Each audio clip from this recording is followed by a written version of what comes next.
Hi friends, welcome to Priya's gardening and vlog. இன்றைக்கான video என்னென்னு பார்த்தீங்கன்னா, நம்ம பிளான்ட் வைக்கிறதுக்கு ஒரு பாட் தான் ரெடி பண்ண போகிறோம். அது இந்த தேங்காய் வச்சு தான் நம்ம வந்து பண்ண போகிறோம். எப்படி பண்ணதுன்னு சொல்லிட்டு வீடியோக்குள்ளே பார்க்குறோம்னா, நம்மளோட சேனல் ஃபஸ்ட் டைம் பார்க்குறீங்கன்னா ப்ளீஸ் சப்ஸ்கிரைப் பண்ணிக்கோங்க, கூட இருக்க பெல் பண்ணி கிளிக் பண்ணிக்கோங்க. ஃபஸ்ட்டு இந்த மாதிரி ஒரு பெரிய தேங்காவாக எடுத்துக்கோங்க. அதில் தேங்காவை இந்த மாதிரி உரிச்சிட்டு தேங்காய் தனியாக இந்த கதம்பன்னு சொல்லுவோம் நம்ம இதை. கதம்பை இந்த மாதிரி தனியாக எடுத்துக்கோங்க. ஃபுல்லாக எல்லாமே தனித்தனியாக இல்லாமல் கொஞ்சம் மட்டும் ஜாயின் ஆகுற மாதிரி எடுத்துக்கோங்க.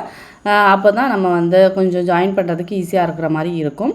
இந்த பிளான்ட் வைக்கிறதுக்கு நம்ம மேலே வந்து கொஞ்சம் ஸ்பேஸ் இருக்கணும். அதுக்காண்டி நம்ம அந்த தேங்காய்க்கு மேலே இருக்கிற ஒரு இன்ச்சு அளவுக்கு இந்த மாதிரி கட் பண்ணி எடுத்துக்கலாம். கட் பண்ணிவிட்டு அதுக்கப்புறம் பார்த்திங்கன்னா உள்ளே இருக்கிற அந்த சௌரி மாதிரி இருக்கும் எல்லாத்தையுமே கொஞ்சம் எவ்வளோ தூரம் நம்ம அதுலேருந்து ரிமூவ் பண்ண முடியுமோ அதுலேருந்து எடுத்துக்கலாம். நம்ம இதுலேருந்து எதுவுமே நம்ம வேஸ்ட் பண்ண போகிறதில்ல. நம்ம மேலே கட் பண்ணியிருக்கிற அந்த கதம்பை, அது போக அதில் இருக்கிற சௌரி எல்லாமே நம்ம வந்து இந்த பாட்லேயே நம்ம திரும்ப வந்து செடி வைக்கிறதுக்கு அதிலேயே யூஸ் பண்ணிக்கலாம். இந்த தேங்காயில் இருக்கிற கதம்பை வந்து நம்ம நல்லா காஞ்ச கதம்பை பார்த்து எடுத்துக்கணும். ஏன்னா நம்ம வந்து ஃப்ரெஷ்ஷாக அந்த பச்சை தேங்காய் பார்த்து எடுத்துக்கும் போது பார்த்தீங்கன்னா ஃபஸ்ட்டு நல்லா இருக்கிற மாதிரி தான் இருக்கும். போக போக அந்த தேங்காய் வந்து காயும் போது அது கொஞ்சம் சுருங்குற மாதிரி இருக்கும். நம்ம அதில் வந்து கொஞ்சம் கயிறுலாம் வச்சு கெட்டும் போது பார்த்திங்கன்னா அது கொஞ்சம் லூஸ் ஆகுற மாதிரி இருக்கும். ஸோ அதனால் காஞ்ச கதம்பை பார்த்து எடுத்துக்கோங்க. இப்போ பார்த்தீங்கன்னா மேலே வந்து கொஞ்சமாக கட் பண்ணியிருக்கேன். அது போக பார்த்திங்கன்னா உள்ளே இருக்க மோஸ்ட்லி சௌரி எல்லாமே எடுத்துகிட்டு அதுக்கப்புறம் பார்த்தீங்கன்னா கொஞ்சம் ஜாயின் பண்ணுறதுக்கு வந்து நான் லைட்டாக வந்து ஒரு சின்ன டொய் நூல் வச்சு நான் வந்து கெட்டிக்கிறேன். இது ஒரு சேஃபுக்காக தான் நான் கெட்டிக்கிறேன். இது போக இதுக்கு மேலே வந்து ஒரு கயிறு மாதிரி கெட்டுவேன். இந்த மாதிரி கெட்டணும்னு அவசியம் இல்லை, பட் இருந்தாலும் இன்னும் கொஞ்சம் சேஃபாக இருக்குமே அப்படின்னு சொல்லிட்டு தான் நான் அதை கெட்டியிருக்கேன். இந்த மாதிரி கதம்பையில் நம்ம பிளான்ட் வைக்கிறதுனால என்ன யூஸ்ன்னு பார்த்தீங்கன்னா, நம்ம வந்து தண்ணி வந்து விடும்போது பார்த்திங்கன்னா நிறைய தண்ணி வந்து அப்சர்வ் பண்ணி வச்சுக்கும். அடிக்கடி தண்ணி விடுற மாதிரி இருக்காது. அதோட ஈரத்தன்மை பார்த்திங்கன்னா பொதுவாகவே நம்ம வந்து செடி வைக்கிறதுக்கு வந்து கோகோ பீட் தான் யூஸ் பண்ணுவோம். அந்த கோகோ பீட்டை இந்த தேங்காய் கதம்பையிலேருந்து தான் வருது. ஸோ வந்து நமக்கு செடிக்கு தண்ணி ஊற்றும் போது பார்த்திங்கன்னா ஒரு 1 வீக் ஒன்ஸ் நம்ம வந்து வெளியே சன்லைட்டில் வச்சு வளர்த்தா கூட ஒரு 1 வீக் ஒன்ஸ் வச்சு நம்ம ஊற்றினா போதும்.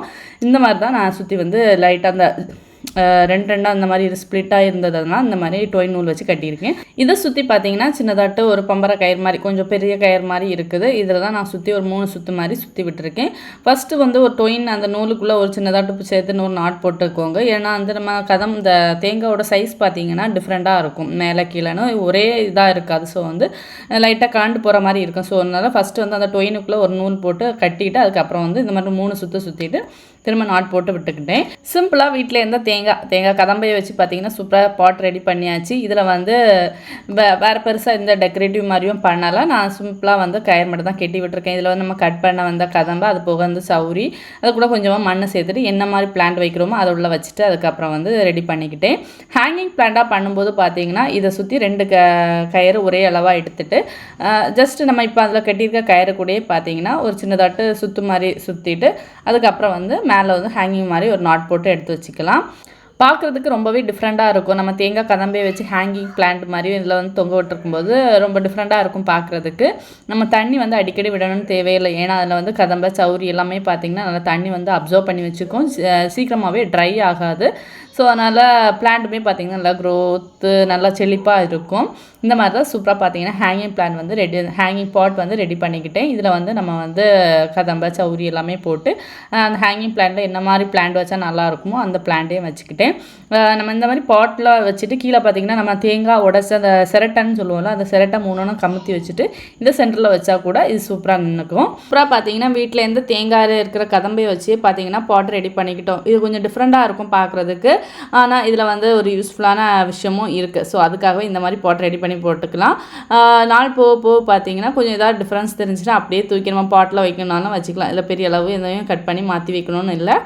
இந்த மாதிரி நீங்களும் ட்ரை பண்ணி பாருங்கள். இந்த வீடியோ உங்களுக்கு பிடிச்சிருந்தா மறக்காமல் சேனலை லைக் பண்ணி கமெண்ட் பண்ணுங்கள். அடுத்த ஒரு இன்ட்ரெஸ்டிங்கான வீடியோவில் உங்களை மீட் பண்ணுறேன். தேங்க்யூ ஃப்ரெண்ட்ஸ், பாய்.